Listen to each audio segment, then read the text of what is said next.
यह कहानी है एक ऐसे रहस्य की जो हमारे बीच छुपा हुआ है।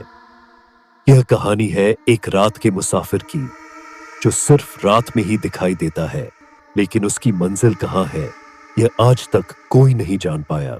रवि एक साधारण आदमी था।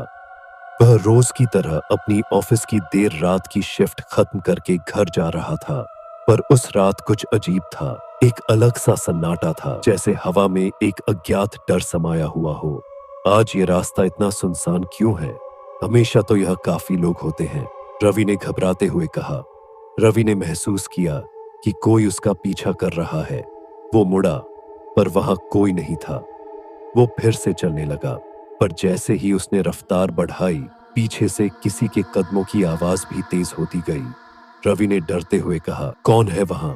मजाक मत करो मेरे साथ। अचानक रवि के सामने एक अजनबी खड़ा था।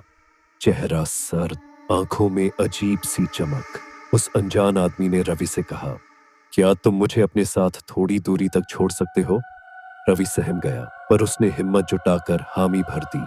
वो दोनों साथ चलने लगे, पर रवि ने महसूस किया कि जैसे जैसे वो आगे बढ़ रहे हैं, आसपास का माहौल और भी ठंडा और सन्नाटे में डूबता जा रहा है।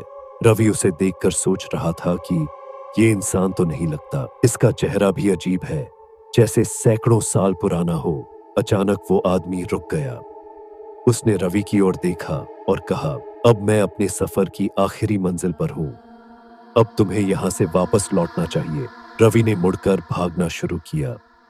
उसने जितना तेज भाग सकता था उतना तेज भागा, पर जब उसने पीछे मुड़कर देखा तो वो अजनबी अब भी उसकी ओर देख रहा था।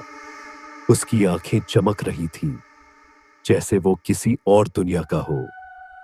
अगली सुबह उसी रास्ते पर एक पुलिस वाला एक लावारिस बैग के पास पहुंचा। उसमें रवि का पहचान पत्र था, लेकिन रवि का कोई अता पता नहीं था। वो हमेशा के लिए उस अजनबी के साथ कहीं खो गया। तो दोस्तों, अगर आप कभी देर रात घर लौटे और आपको कोई अजनबी मिले जो सिर्फ रात में चलता हो, तो सावधान रहिए। कौन जानता है, शायद अगली बार वो अजनबी आपके लिए इंतजार कर रहा हो। अगर आपको कहानी पसंद आई तो लाइक और सब्सक्राइब करना न भूलें। अगली बार एक और डरावनी कहानी के साथ फिर मिलेंगे।